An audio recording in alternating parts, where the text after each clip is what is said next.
Hello and welcome to Ham Nation, episode 601, July 2nd, 2025.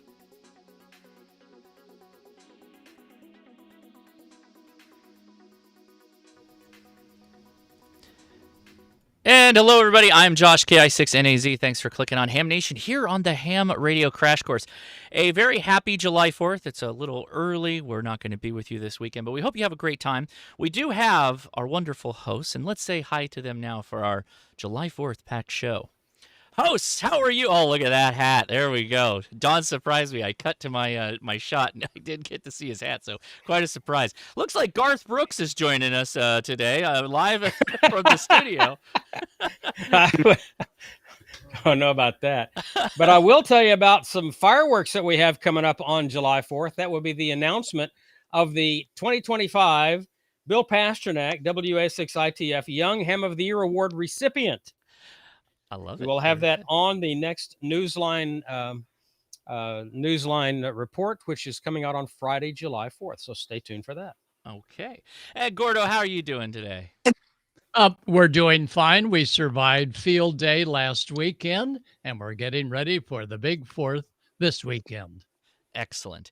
And Amanda, you look like you're live in location. I hope you're doing well, you and Jeff. How's it going? Well, Josh, I am live on location, all the way up here in 10,000 feet in the beautiful Rocky Mountains, enjoying our 4th of July weekend, where it's meant to be much cooler and no fireworks, so our dogs will remain happy. Yes. Now, are you, from your vantage point there, are you chasing the 13 colonies? Oh, 100%. We're going to be, and I get to use the cheat word of portable, so they'll pick me out faster, right? I will be low power, but typically if you put on that QRP or portable, you should be able to get it in. But speaking of the 13 colonies, I have a lucky guest on tonight. We have Tony Jones joining us in for ATJ. Now, Tony, I don't know if it's lucky or unlucky that you took over the coordinating of the 13 colonies. How are you doing? Tell us about how you got involved. I'm doing fine, and I appreciate the invite to be on here tonight. This is my first weekend coordinator in colonies. About 6 months ago, Ken Billow had Can you hear him okay, Amanda? asked if Yeah, Tony, you're having a bit of mic problems. Everything worked perfectly right before we got started. Do you want to refresh your browser really fast and join us again? Let's see if that fixes your problem. But try that one more time if you can, Tony, and we'll just start right over. I thought it was my Starlink. I thought I was like, is that me? I thought the stream was going down. So we're gonna give Tony a second. That happens occasionally, and of course, literally had no problems. Okay, he's joining like right now. So let's see. Looks like he's got a good signal. Tony, are you with us? Yeah, I'm back. Oh yeah. Okay, that's better. So let's pretend like that didn't happen. So Tony, tell us how you got involved in becoming the coordinator for the 13 colonies. Take it away. Well, Ken Billow, KU2US, had been having some issues for a couple of years. So about 6 months ago, he asked me if I would be willing to take it over, and he thought that he would be able to go ahead and continue with this year. Then his health took a turn for the worst, and so he got back with me. And so I've been part of the 13 colonies for 12 years, and I had been the K2J coordinator for years and years. Tony, can you do me a favor? 2018. Sorry, Tony. 1 second. Can you possibly move your hand? I think you might be covering the microphone. That might be why. Can you move your hand a little bit? See if that helps. Let me do this here. Was that right there? It seemed like you had better signal before. I'm not sure what changed. Were you standing up and then you sat down? Maybe if we move to another location. Yeah. Increase your power. Yeah, we got you a QRP. We need you at 100 watts here, bud. Yeah, that's right. Let me see if I can get all this case that it's in. Maybe the case is talking some of this. It should come right out. I've got it It in could a be the case. case. Yeah. Okay. Okay. So, Oh, maybe that's what happened there. So, so is that any better right there? Oh, yeah. oh yeah, Yeah. so much better. Okay, Yeah. thank you, Tony, for doing that. Yeah, it's still cracking and popping some. A little bit. A Uh, little. We'll Not too much. survive, I think. okay. But yeah, uh, I don't know. Months ago, Ken had contacted me, and so we only were able to communicate through emails. And so Ken's not able to talk. He has to strictly do CW. He's still the K2A state manager. And we went from there. It's a big undertaking. Yeah. Um, so there's so much you have to do in order to do all this. So last year, I think Ken sent out 30,000 certificates. 30,000. Wow. Wow. Yes, yeah, yeah. So every year it grows. It's like last year there was 292,426 QSOs for Wow. all of it, Whoa. and yeah. So and And then if you go, that's 8 days, right? July 1st through July uh, 8th. well, it ends at 12 midnight on the 8th. So as soon as the day switches over to the 8th, at midnight it stops. So um, Now, you yeah, mentioned somewhat about 292,000 QSOs, but how many operators do you have running these the different states? well, it's like last year North Carolina had 40 some, South Carolina had 40 some. I've been trying to get each colony to tell me how many operators they have, and so far they've not said. But you're probably looking, the small states maybe they may have 8. They're trying to get more. It would be great if they would have 20 to 40. Uh, but and that's like WM3PEN. That's a bonus station. They only have 2 to 3 to 4 operators. So So that's why that they're so one, elusive sometimes. yes, yes. So the ones that are very hard to get um, have the least operators, and uh, hopefully, in the years to come, they'll have more operators. So people can earn a special certificate for working all 13 colonies, plus the bonuses if they get them. But even if you just work the 13 states, you're certified for a certificate, correct? How does that work? Yes, you really don't have to contact. If you contact a handful of the colonies, you can put in for a certificate. It just wouldn't be a clean sweep. The clean sweep is just the 13 colonies, and then to go beyond that, you get these bonus stations like Great Britain and France, and then Philadelphia. So Okay. those are the 3 bonus stations. And are there hard copy QSLs from state to state? Do they sometimes have their own QSL cards as well? I can't remember. Yes, yes. Each of the 13 colonies has their own QSL cards. Uh, Even the bonus stations have the QSL cards. So if you send them a QSL card or paper with a self-addressed stamped envelope, uh, they should send you a QSL card. Now, you need to get those in early because if you don't, there's a possibility that they could run out of QSL cards. And a lot of the states or the colonies will not do but 1,000 QSL cards. Oh So, yeah, that makes sense. yeah. So, And if they run out, they're out without they contact the Randy to make them more QSL cards. We've got one that does a postcard size QSL card, and it would be nice, really, if they would just go to the standard size QSL card. Oh yeah. Yeah, that makes a big difference. It helps with bureaus Yeah. and everything. Always use a standard, everybody. Oh yes. Yes. Just saying.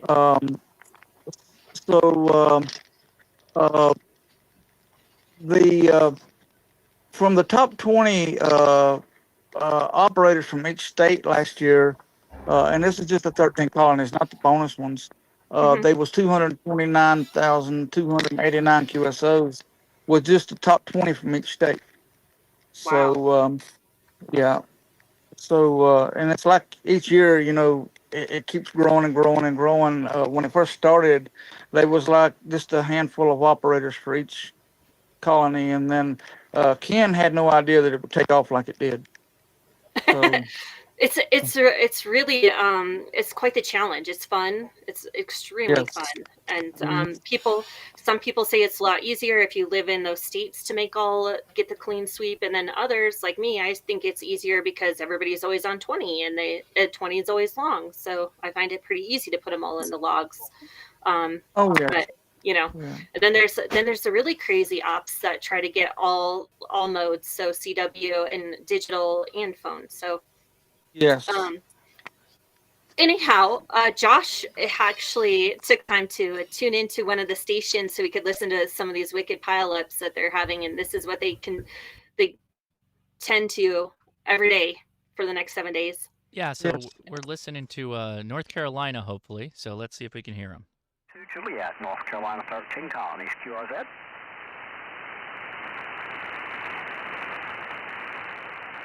Somebody, please come on, call me. He's got a great signal here. Okay, this is Kilo 2 Juliet, North Carolina, 13 colonies, special event station, QRZ. Kilo Juliet 5, Juliet Yankee, Juliet. You've got a lot of Juliets there. You just need a couple Romeos around. 5-9 in North Carolina, over.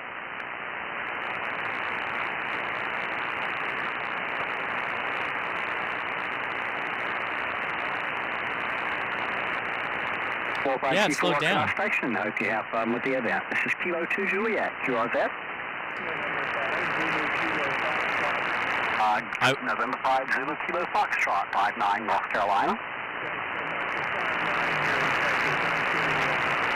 Okay, you're doing a great job back in North Carolina. I hope you have a great Independence Week. This is Kilo 2 Juliet, QRZ.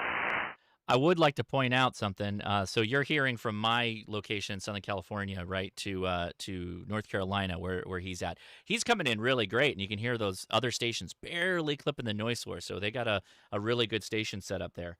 That's pretty good. That's really, really good. So back to Amanda.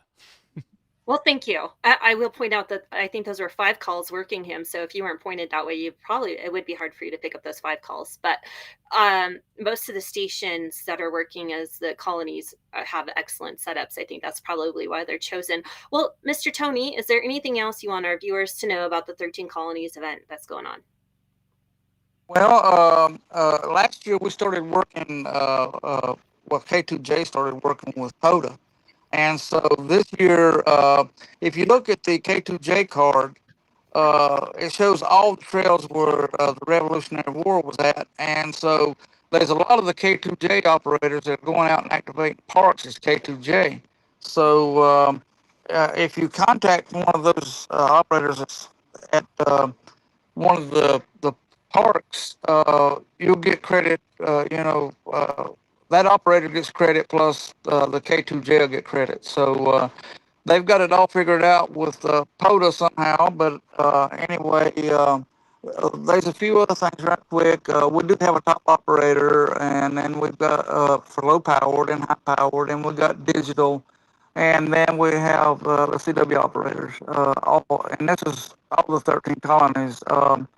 So I wanted to make sure that everyone knows if you've already printed out your certificate and it had Ken's address on it with your log sheet, go ahead and send it to him. And if you've got your self-addressed label already printed out, you can go ahead and send that to Ken. Ken will take care of those. But we do ask that everyone that will please send those certificate requests to Tony Jones and for ATJ at P.O. Box 622 McCannville, North Carolina 28101. McCannville is also known as Christmas Town, USA, for those that didn't know. But anyway, I guess that's about it. We do ask for a $5 donation to help cover stuff because we do have a very huge expense as far as the printer, all the ink, the paper, the envelopes, the certificates is printed on like a harder paper, not as thick as cardstock, but it's pretty thick paper. So all Sure. that stuff amounts up to a lot of money. So if you would send in the $5 donations to help cover that, that would help a lot. And the QSL cards go straight to the states. They don't come to me. If you operate or if you get a station like K2A, you send it to the address on their QRZ page. So get those addresses off QRZ. They all should be good. The pictures of their QSL cards should be on their QRZ page, K2A through K2M.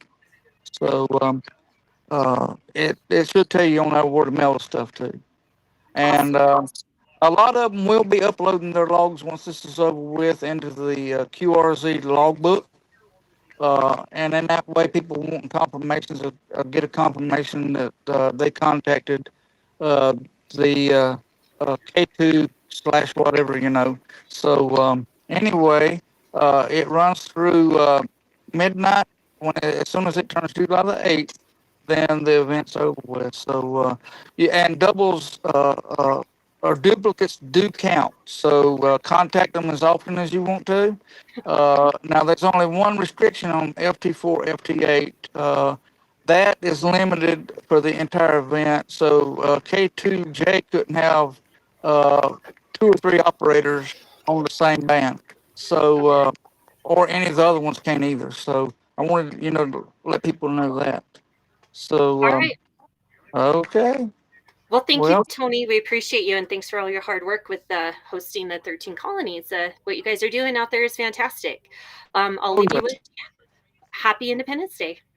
Happy Independence Day to y'all. All right, thank you. Bye. And now we're going to send it over to Gordo. All right. Thanks, Tony. And we'll be looking to work, hopefully, some of the 13 colonies out here from the West Coast. Well, the West Coast had some great field day conditions on Friday night, getting warmed up. And on Sunday morning, before it was over, Saturday was sorta. But nonetheless, we learned a lot. And I thought I'd share a couple of short shots of what we learned at field day over the past year or so. First of all, a good field day station is well marked to draw the public in. And you see that this is a nice setup. The public would be looking over there going, races, horse races, what kind of races? MASAC, I wonder what that stands for. Well, they're all local here to Southern California, certainly races throughout the country. But a better sign might be visitors talk to a satellite. Visitors go on ham radio. So make sure that your field day signage for next year really invites the public to come on over and take a look. And when they see all the antennas that are up there, they know that this is going to be an exciting checkout of what's happening in a field or in a parking lot or wherever it may take place. Now, some field day stations will put the operators all together on one long table.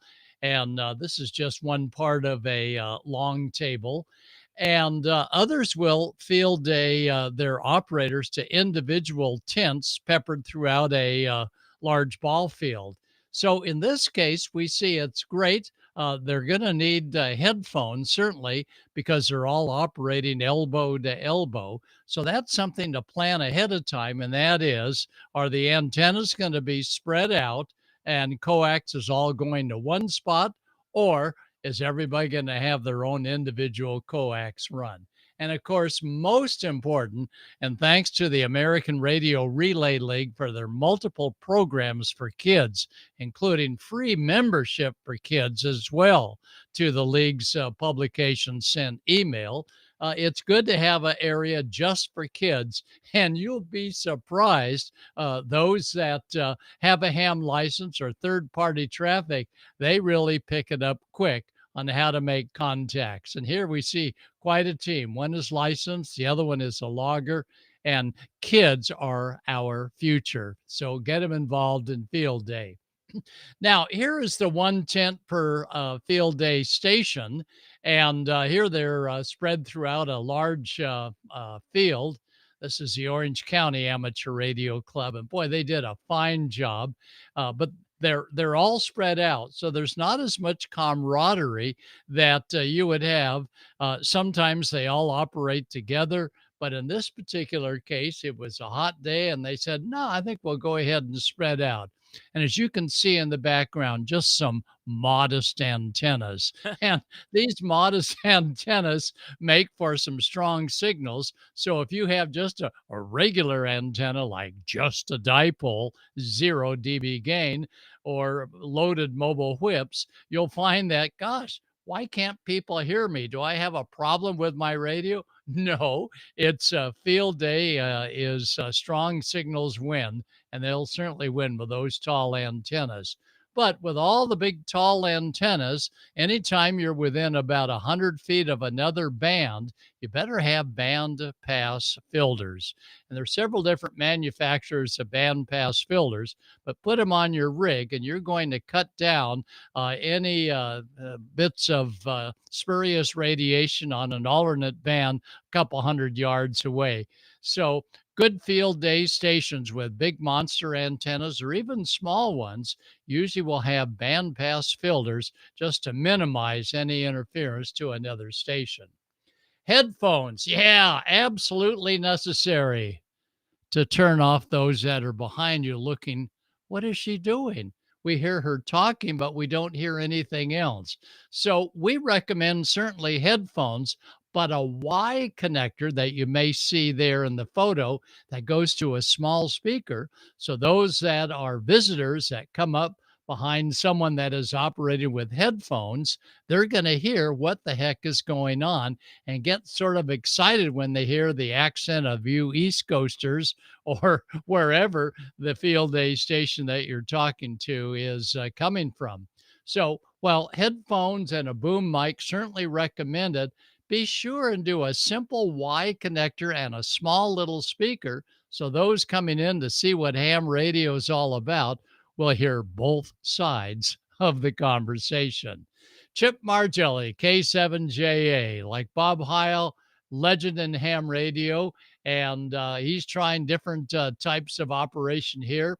Here he's got his own setup and the logging computer, antenna about 100 yards away with a lot of coax, making some long-range contacts. So headphones, yes, but external audio a must if your site is open to visitors. And same thing with CW. Nothing beats being able to hear the other station respond after you go da da da da da da da da da did it, and then it goes back to noise from the alternate station. So even with CW, be sure and have a secondary Y connector speaker so they can hear the other side of the conversation.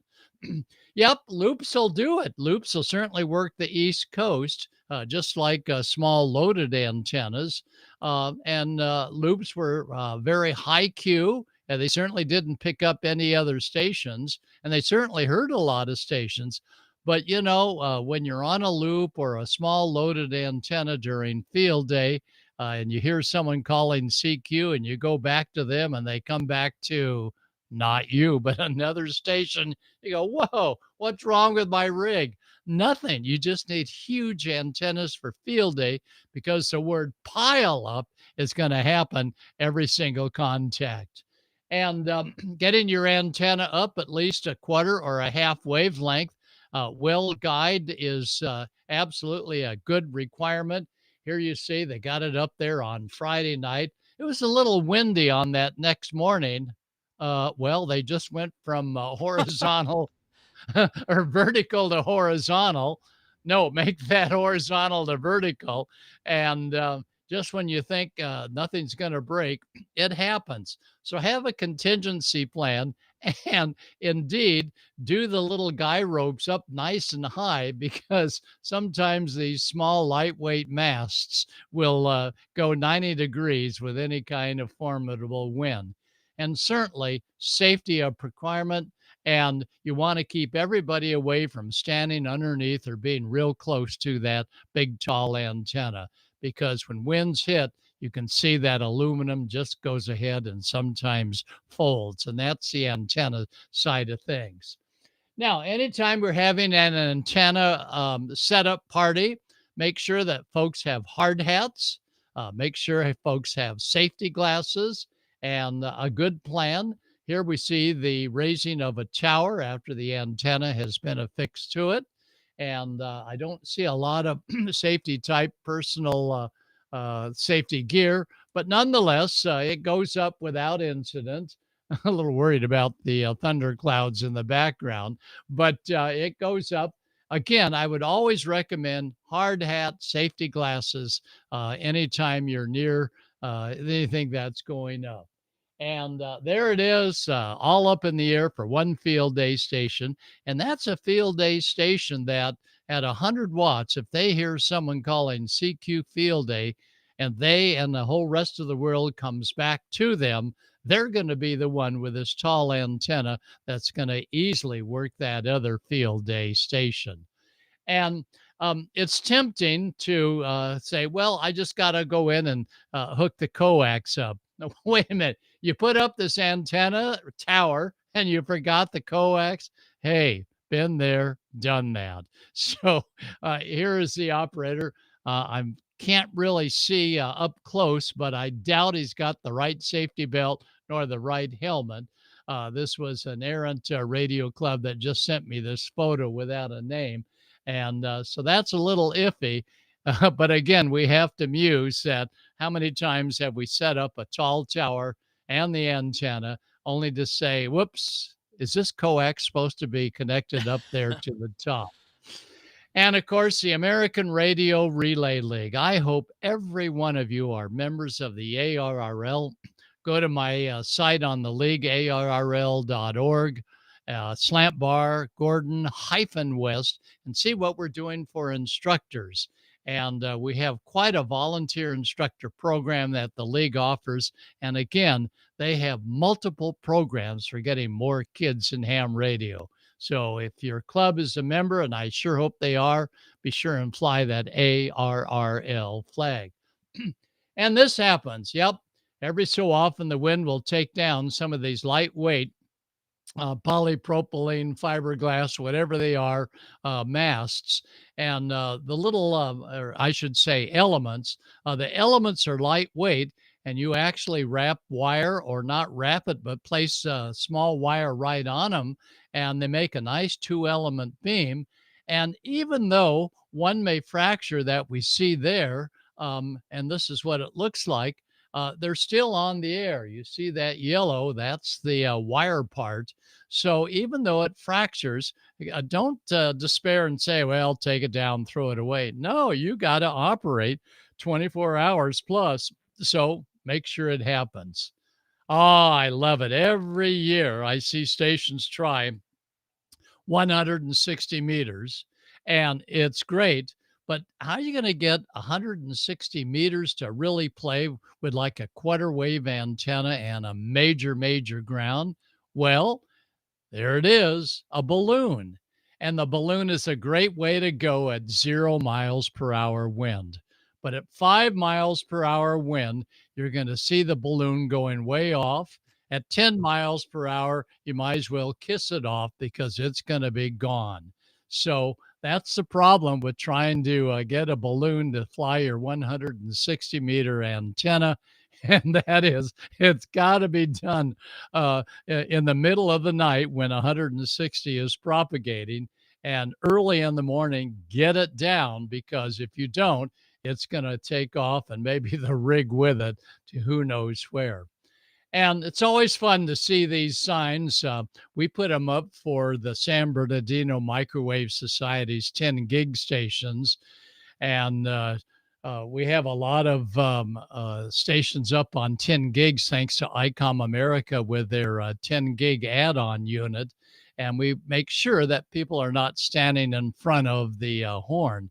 And incidentally, we discovered that a lot of contacts are very noisy on 10,000 megahertz because the ICOM gear is vertical, yet many of the 10 gig base stations or portable stations are horizontal. So if you're planning on using the wonderful ICOM rig, you may need to go into the antenna unit and swing it over 90 degrees so you have the correct polarization. At 10,000 megahertz, cross polarized will cost you many, many of dB loss. So get it polarized. And my unfavorite are the tie-ties. And make sure that you're wearing protective glasses, because when you cut a tie off from the sharp end, it becomes a projectile in motion. And after you cut it off, I like to then take a smaller pair of diagonals and nip it right down there to where it binds up on purpose. And that way you don't have any sharp edges, because that'll really rip your skin up if you brush against it. So watch the ties next year for field day. And watch your coax cables. Make sure that all your guidelines next year are well marked. We had some good, well marked guidelines, but we had coax, and this is probably LMR 600, a little difficult to work with, maybe 400. And it's just waiting for someone in the middle of the night to go walking through the station. And then the next morning, you find this body flat down. Actually, he was okay. But watch out for any trip hazards. And of course, you can't have enough stuff for 10 gigs all the way down to 160 meters. So pack your vehicle with plenty of stuff, because everybody's going to need a spare here and there. And that's what we do when we play field day. And it's good to mark your elements. We found this year's field day at one station very helpful to have the elements that were well marked as to where they attach. And here's the usual that everybody, the next day feels in their back and lumbar is assembling these beam antennas down on the ground. The Orange County Amateur Radio Club says, get smart, bring along some elevation to put the antennas on. And that way you're not going to be busting your butteroony by having to bend down and try and assemble the things on the deck. And how many of you have been to a HF or even a VHF, UHF station that had the LED type of frequency readouts? Well, now it's all LCD. But the LCD, as you see here, white numbers on a black background, is a great way to go in the bright sunshine. And I didn't have any pictures, but there was a station where the folks had rigged up a canopy and a viewing hood so they could see what frequency they were on. So it's good to have a radio that does well in the bright sunlight for field day. And of course, making the satellite contact. I tell people it's not going to necessarily be a two-way contact, but it'll be a contact where you can see how you need to beam in a satellite, or in this case, the International Space Station. And we'll get reports, I'm sure, of the space station activity, and that is the simple arrow antenna. But again, make sure that the operator on the arrow antenna or any directional antenna is well aware of the safety aspect and is not running that antenna around that could injure someone at eye level. So this is a great shot of working the satellites on field day. And you gotta have food. Yeah, gotta have, even Amanda at 10,000 feet, you gotta have food. Don, you gotta have food. And you gotta have a bonfire too. But double check and make sure you're not in an area where the sparks could come up and light something off that's not supposed to. But here you can see that a little camaraderie at field day goes a long way to being able to make field day fun. So field day 2026, right around the corner. And I can't wait to see all of you or hear all of you and your stories. So send me an email at my call sign at arrl.net, maybe even a photo or two, and I'd like to see how your field day went.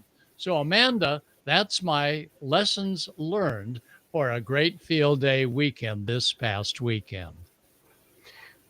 That's awesome, Gordo. Thank you for everything you shared. That is like a perfect. You described all the perfect field day. Now I visited 5 or 6 sites this last weekend. Jeff and I traveled around, site to site, and they were far between it. We spent 12 hours in the car. Anyhow, what I was trying to get at is that I noticed 2 distinct field day operations. There's the one where it's very laid back and they don't care about making QSOs whatsoever. And they're definitely more about everybody getting together and having lots of good food. And if they make some contacts or if they show some people how the radio works, well, it was successful then. And then you get to the field day site where it's totally hardcore.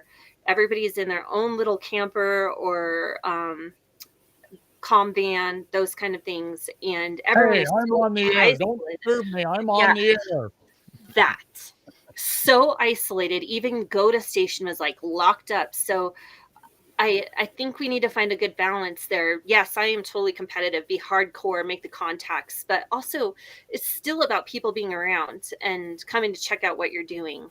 So just think about that when an outsider comes up to your group, they're like, I didn't feel welcome because everybody was locked away.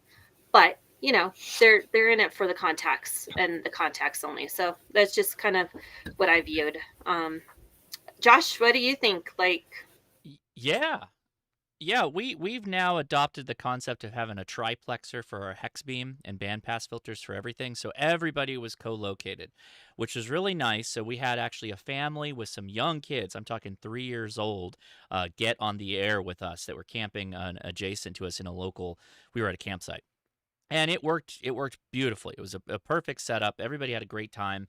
And we had a combination of both, really people very serious about making contacts and then people that were just kind of milling about having fun because we had a star party. We had telescopes. We had the whole 9 yards covered, including attempting a 160-meter antenna as well. So Adam K6ARK was with us, and we ran one. Didn't do too well with it, but we were at 8,600 feet on Cerro Noroeste, summit out here outside of Fraser Park, California, and it was we thought we might be able to make a go at it, but it was difficult. Little bit of poking fun at folks. This is a Yaesu FT817 with a dummy load, and we look over someone's shoulder, see what band, what frequency they're on. We get about 20 feet away, and we go, "This is Foxtrot Oscar 0 Lima, copy." And they're going, "Oh my God, Foxtrot 0." And they write it down FOOL in their log, and they go, "Oh yeah." So you're a serious jokester on field day as well. I love it. Yeah. I mean, you have to. Even if you're so serious, you still have to relax and have some fun. I think that's the biggest part. People tend to forget that. And anyhow, I had fun on field day traveling around. So, Don, I don't think you do field day because it's too stinking hot. I was working. Well, no, I was working. I work in the car business where I work every other weekend, and so I was working this weekend. But you gotta plan every little detail out. I remember one year when I was with the W5ABD, the Whiskey 5 Alpha Bravo Delta, or as we like to refer to ourselves as the Algiers beer drinkers, because we were on that side of the river in New Orleans, the West Side Amateur Radio Club. We got the bright idea, hey, let's take a picture of the breakfast sausage and the breakfast bacon, and we're going to spell out W5ABD on the grill, and we're going to send that into QST, and we'll be famous. Well, that was a great idea. The timing was a little odd because we had already eaten half the sausage and 3/4 of the link, so we couldn't get the picture. So you got to plan out every little thing. You got to think of these things before breakfast starts. So little tip. Yeah, that's the real one. Oh, that starts on Friday. Yeah, it does. I agree 100%. It's got to be, I'm sure it's about 50% libations. So that is. And when you're known as the Algiers beer drinkers, I mean, you have a reputation to uphold. You most certainly do. You do. Yes, You do. yes. Yes. Well, I hope everyone else had a fantastic field day. I did see some comments of people commenting on their field days, and stay tuned because my ham Canna is recapping some field days that I appreciated seeing online. Anyhow, it is time for an ad from ICOM. Fun, Sun, and QSO. Wherever you go, keep the fun going with one of ICOM's go-to rigs. As the days get longer and the bands heat up, make sure you're ready with a radio that works as hard as you do. So kick back and enjoy the breeze and make those QSOs with ease. Remote ready, contest capable, and built for Sirius signal, step into the future of amateur radio with ICOM's Powerhouse Trio. The IC7760 HF digital transceiver, the IC-PW2 1 kilowatt HF 50 MHz linear amplifier, and the all-new RC7760 remote controller. Designed to work in perfect harmony, this system offers full remote operation, high output power, and seamless integration across the bands. The RC7760 remote controller serves as an extra control head, and up to 5 can be registered to the RF deck, though only one can be active at a time. For wireless connectivity, simply connect a commercially available Wi-Fi access point via the LAN port. Whether you're working from the shack, the field, or a remote site, you'll experience crystal clear audio, digital precision, and amplifier-grade power, all from a single unified interface. It's the ideal setup for contesters, MCOM operators, and high-demand users who expect more from their gear. The IC7300 combines intuitive touchscreen control, real-time spectrum display, and superior signal purity into one compact rig.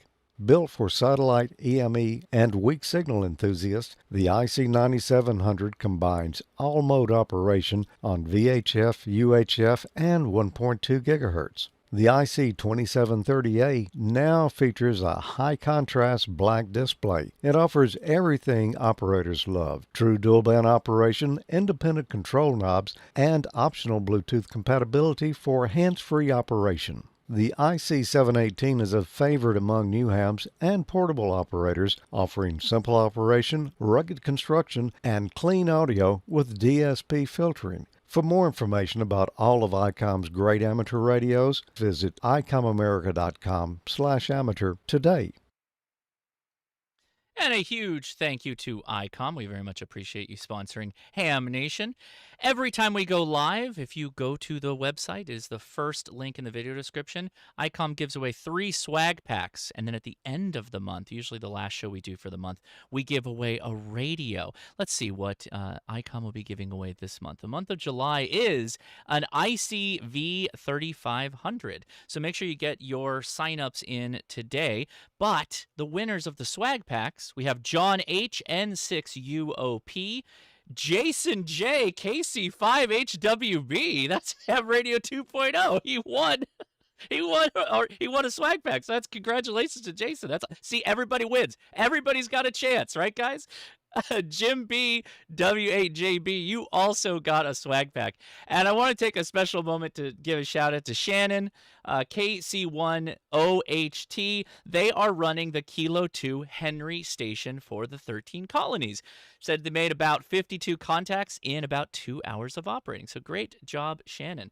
Appreciate you being out there. All right, I think we got everything squared away, and we got Don with his happy hat. So how you doing, man? I'm doing well. You know, it's 4th of July. It's always one of my favorite holidays. And unfortunately, I've got to work on Friday. I am off Saturday and Sunday, which is good. So I'm going to enjoy the weekend one way or the other. Might try to get some 13 colonies in if I haven't already missed the opportunity. I've gotten clean sweeps the last 2 or 3 years, and I just haven't had the time to devote to it this year. But always a great event. I really love that event. So. Very, very cool. Hey, we've got the news of the week from Amateur Radio Newsline, and we've got Dr. T this week. So let's just go ahead and jump right into that. From Amateur Radio Newsline report number 2487, this is Ham Nation headlines for Wednesday, July 2nd, 2025. Our top story takes us this week to Washington, D.C., where the Federal Communications Commission has received a request from the 5G broadband service provider AST Space Mobile to modify its license so that it can transmit on the portion of the 70 centimeter band used by amateur radio. Newsline anchor Paul Brown, WD9GCO, has details. The Texas-based company is seeking the frequencies between 430 and 440 megahertz for telemetry, tracking, and telecommand between ground stations and its satellites. At the same time, the company is seeking FCC approval for its operation of 248 low Earth orbit, non-geostationary satellites. It is presently licensed for 5. The company's request to use the 70 centimeter band is not insignificant. In 2023, the German regulator BNetzA ordered AST Space Mobile to shut its operations when in the range of the country, citing harmful interference that violated ITU regulations. In March of 2024, the company said it had updated its constellation's filings with the ITU and the FCC. It also reduced some of its power levels and changed the heights of its orbits, according to the Advanced Television website. AST Space Mobile is a rival of SpaceX, which operates the Starlink satellite constellation, which is testing direct-to-cell with T-Mobile. Earlier this year, AT&T and AST Space Mobile received FCC permission to test direct-to-cellular satellite connectivity. Public comments are due by July 21st. For a link to the filing, see the text version of this week's newscast at arnewsline.org. The ARRL has been busy with much more than Field Day. In fact, just as Field Day gets underway, Logbook of the World will be moving to a cloud computing platform and getting some technical upgrades. Jack Parker, W8ISH, has those details. Just as hams were making their final preparations for ARRL Field Day here in the U.S. and in Canada, the ARRL was scheduling downtime for Logbook of the World beginning on June 27th. The ARRL called the process part of the, quote, ongoing modernization of the ARRL systems infrastructure, unquote. When completed, the system is to be fully operational on the cloud. The ARRL said the move will ensure that users are protected from physical and network-based security risks. The last major service disruption for LOTW was last year, when it was one of several ARRL services that were compromised by a ransomware attack. The ARRL announced its return to service not quite 2 months later on July 1st. In making the announcement of this year's upgrade, CEO David Minster, NA2AA, said on the ARRL website that LOTW would return to full online operations on the 2nd of July or sooner if possible. This is Jack Parker, W8ISH. Scientists in China are claiming they've achieved unprecedented speed in sending data from satellites using low-power laser. In a development that some observers say could someday replace satellites' reliance on RF, scientists in China are claiming that they have developed a transmission method using minimal laser power. The method is known as AOMDR synergy and utilizes a 2-watt laser. Scientists at a Peking university and the Chinese Academy of Sciences have said that by employing this technique, they recently accomplished a 1 gigabit per second data transmission to Earth from a geostationary satellite. Researchers praised the development, adding that it addresses a common challenge for satellite downlinks, the distortion caused by atmospheric turbulence. The developers of the process said that AOMDR addresses this by stabilizing the laser signal even when it faces atmospheric turbulence. The technique combines adaptive optics and mode diversity reception. This is Jim Meechan, ZL2BHF. And that's all from the Amateur Radio Newsline, your independent source for amateur radio news since 1976 at arnewsline.org. With Paul Brown, WD9GCO, Jack Parker, W8ISH, Jim Meechan, ZL2BHF, Karen Eve Murray, KD2GUT at the news desk in New York, and our news team across the globe, I'm Don Wellbanks, AE5DW. 7-3. We'll see you next time here on Ham Nation. Now, here's the solar update from Dr. Tamitha Skov, WX6SWW. Space weather this week is definitely keeping us on our toes. As we take a look at our Earth-facing disk, keep your eyes on region 4126 because you'll see this flare, pow, right there. Did you see that? You might have even seen a little teeny tiny dimming region right there. Well, believe it or not, this region launched an earthward directed solar storm. But sadly, because you just don't see much going on here, well, it really wasn't that big a solar storm at all. In fact, it's been hitting Earth over the past 24 hours, and did you notice? Yeah, I didn't think so. So sadly, region 4126 kind of gave us a false alarm. So you aurora photographers, don't worry, you didn't miss anything. There really wasn't much aurora to begin with. But we might get another chance as we talk about that coronal hole here in just a minute. Now, meanwhile, take a look at these gorgeous filaments. They launch here on the 29th, right there, whoosh and whoosh. We'll get a much better view of those as we take a look from stereo's point of view. But these are part of that long set of filaments that we talked about last week that made the sun look like a piece of art. Well, obviously it's still going, and that gorgeous symmetry from the northern to the southern hemisphere is still hanging in there. We call this conjugacy, and it tells us a lot about our solar dynamo, that magnetic dynamo that really keeps the space weather machine continuing to roll. Now, as we look at that coronal hole, well, sadly, the top part of the northern boundary of this coronal hole is pretty high latitude in the south. So we may not be getting as much fast solar wind from this coronal hole as we'd like as it rotates through the Earth strike zone here over the next few days. I'm not expecting to get too much down at mid-latitudes, but we'll talk more about that in the 5-day. However, we might see a little bit more as this coronal hole has this finger that kind of comes up to the equatorial region. So we might see a little burst of that, but we're going to have to wait likely another week or so to see that. Now, taking a look at our active regions, boy, the disk is covered with them, but sadly, all of them are pretty quiet right now. There are a few more that have been rotating into Earth view, and you've been noticing, if you're an amateur radio operator, you've been noticing some of that solar flux kind of creeping up and possibly the noise creeping up on the bands. But region 4132, which I thought might be a bigger flare player, has kind of been pretty quiet thus far. So we haven't seen any big solar flares. Now, we do have a couple regions rotating into Earth view from the far side here, and that'll happen over the next few days. You can even see a kind of a red ring here. This is actually part of a big long filament that we'll talk a little bit about. It likely will erupt before it rotates fully into view. We'll see. But there are some regions that it's connected to that actually might bring us some more bigger a bigger amount of activity here, probably starting around next week. So right now, we're just basically looking at this big coronal hole here, going to give us some fast solar wind, but not much more to report. We do have a few filaments. You probably saw that one that just lifted off right there. We just haven't had much in the way of Earth-directed solar storms, so we're just going to have to wait a little bit longer. Now, as we switch to our far-sighted sun, this is stereo A. We're back to using stereo A imagery because stereo A is now looking at the far side of the sun, a little bit ahead of Earth. So you can see here's Earth, here's the sun, and here's stereo A looking at the sun kind of from the side. And you can watch, here's region 4126. You can watch this region, should get you calibrated. Here's a nice filament that we're still waiting to see if it erupts.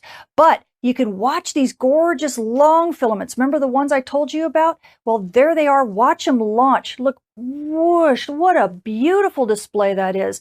And also keep your eyes on region 4126. This region, as it's rotated to the sun's far side, continues to grow. So we're seeing it be more and more active. So we'll definitely be waiting for this one to rotate back into Earth view because it could be a big flare player. It likely will be a big flare player on the far side of the sun. So we'll have to see what happens here in the next few days. Thank goodness for Solar Orbiter.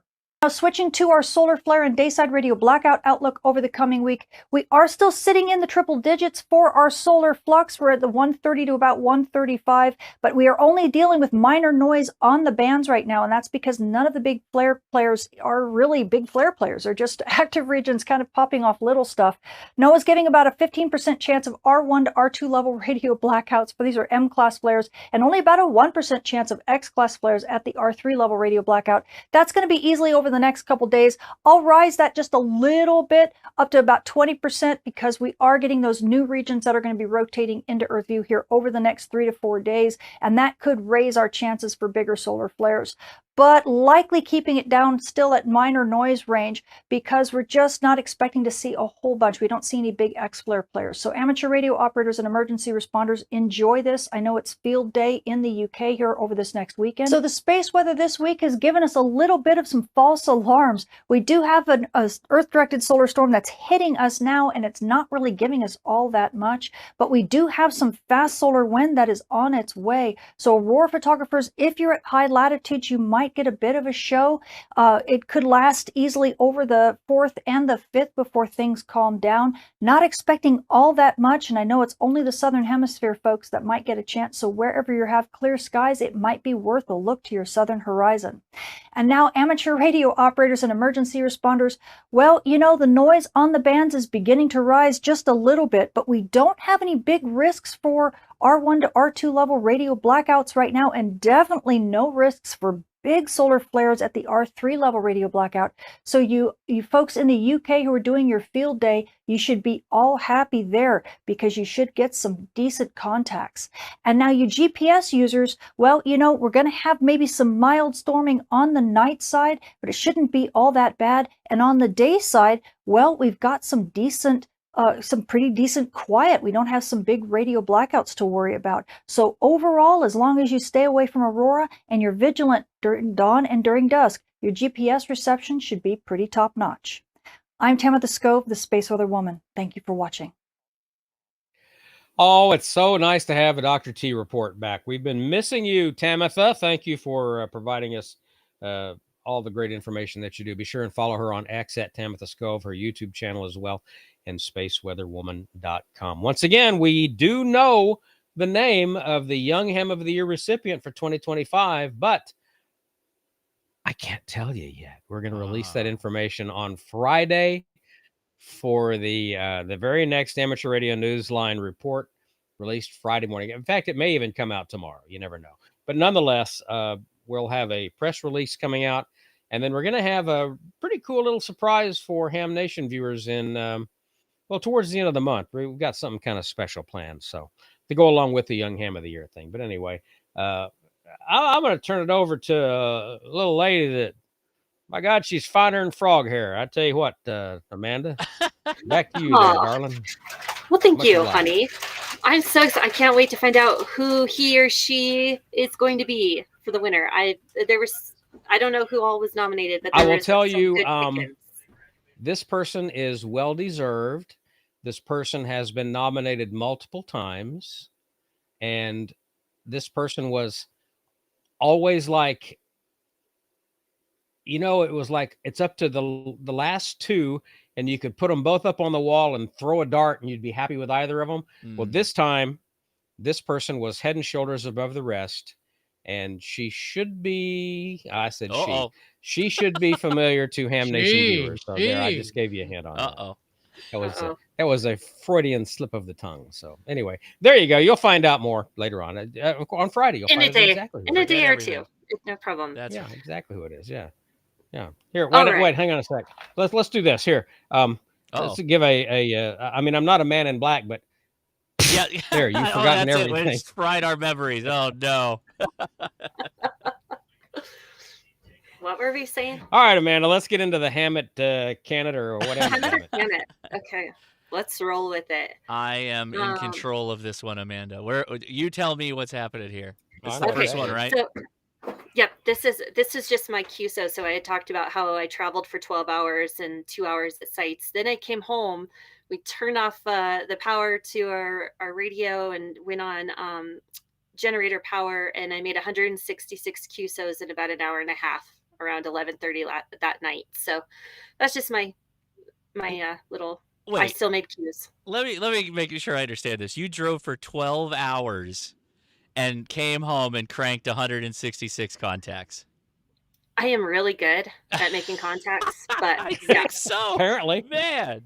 I was just like, I had all of this like built up frustration. Nobody offered me a radio, so I was just like, "Bye, I have to make QSOs." So I did. Your club you was missing you, I bet, this weekend.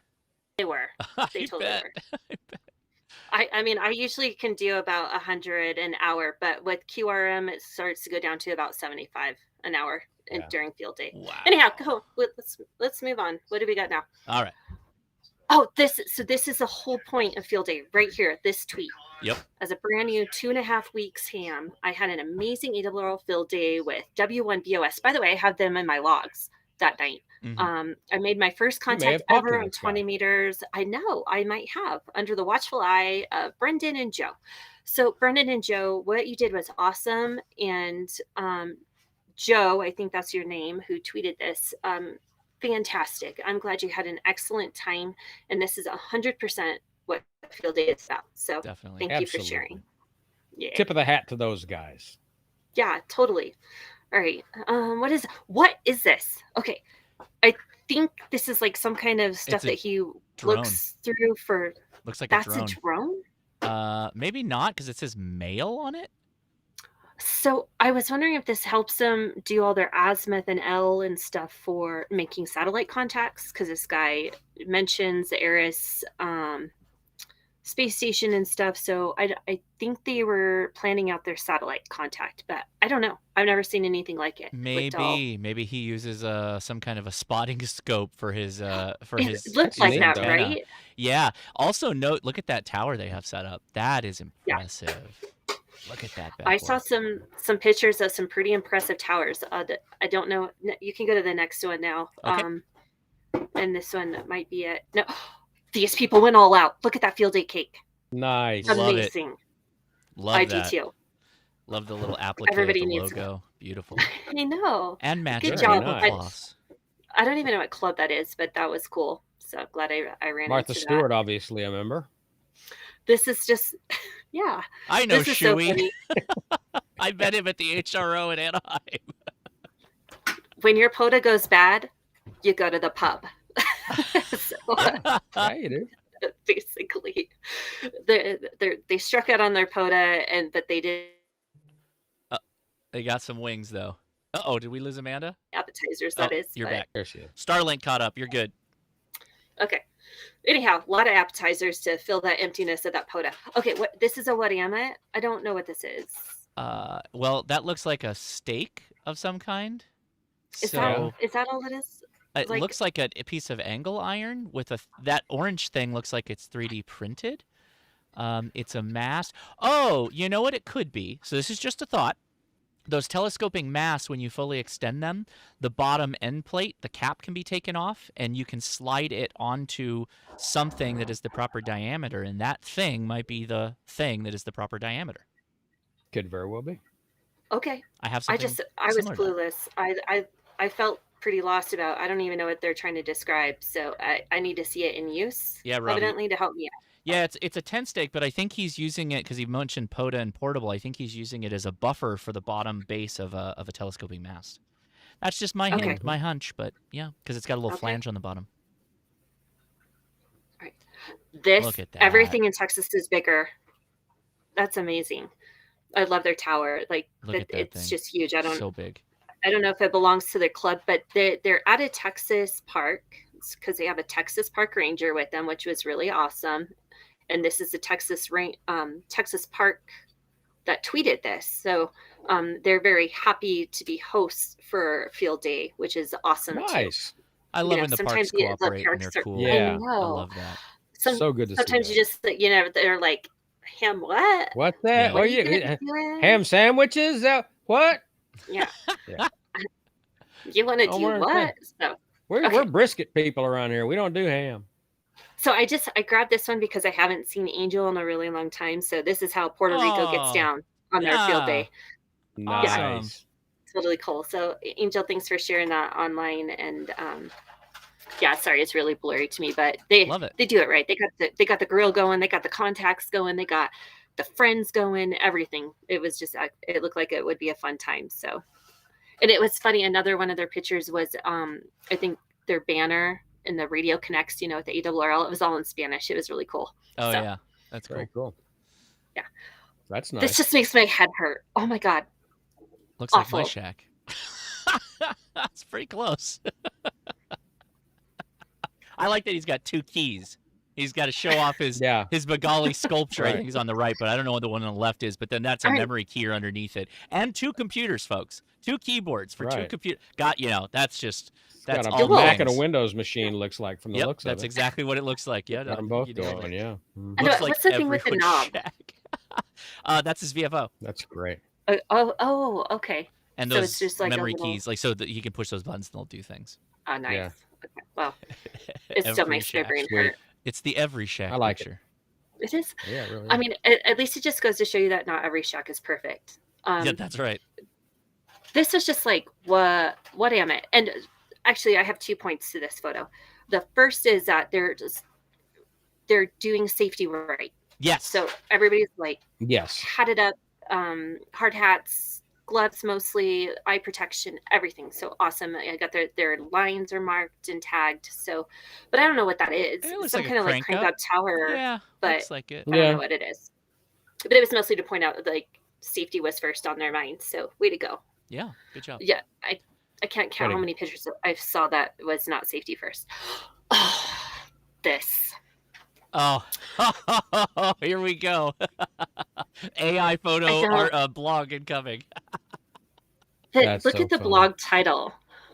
I don't know if he was hoping to write this for Men's Journal. Why men everywhere are tuning in and how you can too. Okay. Men. Well, All men. Maybe this is a blog for ladies, where to find the men.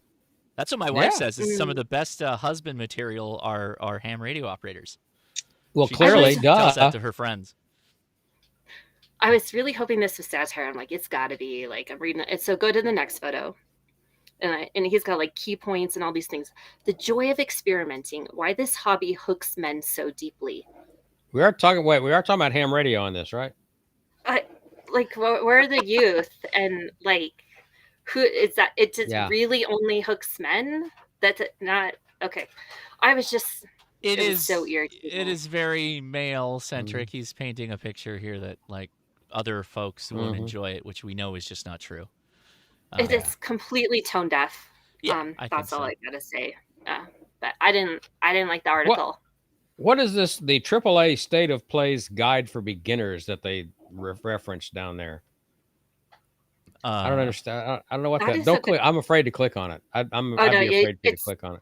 It's not. It's not even hyperlinked anyway. So yeah. all right, that's AI written. That's the Automotive Association of America has a AAA. I guess a American great Automotive blog on how to get Association? started at ham radio and also how to tow your car.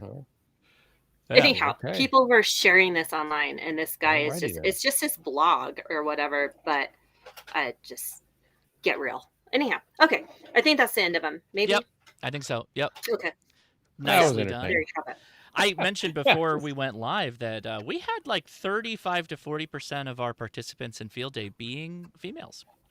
Yeah. Wow. And nice. It was. Very good. It wasn't just the spouses of husbands. It was actually ladies who came out. Some of them were engineers. Got a couple of them on the air for the first time via the Get on the Air station. Some of them are already hams, but they are in that 1 year kind of period where you're kind of like a newcomer. And so, yeah, it was great. It was really cool. So we're glad That's everybody so came out. important. Yeah, definitely. And just so everyone's clear, me and feminism don't go together. So I was just irritated. Okay, that's what we say about we you all need the to be time. put on a This pedestal. Amanda with the foaming at the mouth feminism every episode. Right. I don't even like the term YL. No, so, I don't really like it either. But the equality of it, that's true. There's no reason to be like, either one way or the other. It's a great hobby for everybody. It's welcoming. And by the way, Brian WM8G in the chat wins the internet with it's only one of those sneaky article advertisements for only hams. That's what it is. You know what? It could be. It's probably a dating blog. That's funny. Only Farmer's got nothing on only hams. That's right. I don't see how that's going to get you a date. I've seen I don't either. what But I'll is tell it, you the what will. Dilbert comment. I'll tell you what. Tell you what Amanda, will. I'll tell you what. This damn hat. This is a sexy hat. Now I gotta It tell you, I'm is. just looking at myself in the picture here. I'm just a good looking saying. guy. I'm just saying, handsome. if two people started dating and the other person was not a ham and was like, could you come over to my house and help me set up my ham radio antenna? There's not a man alive that's not a ham that would just be like, boom, we're going right now. What do you need? What do you want? Yeah. What do Cloud of dust and a hearty high-o silver, and she a is out of silhouette here. of dawn in smoke. It's just had a hole in the wall that's dawn shaped. Exactly, like Wile E. Coyote going through the wall. Exactly.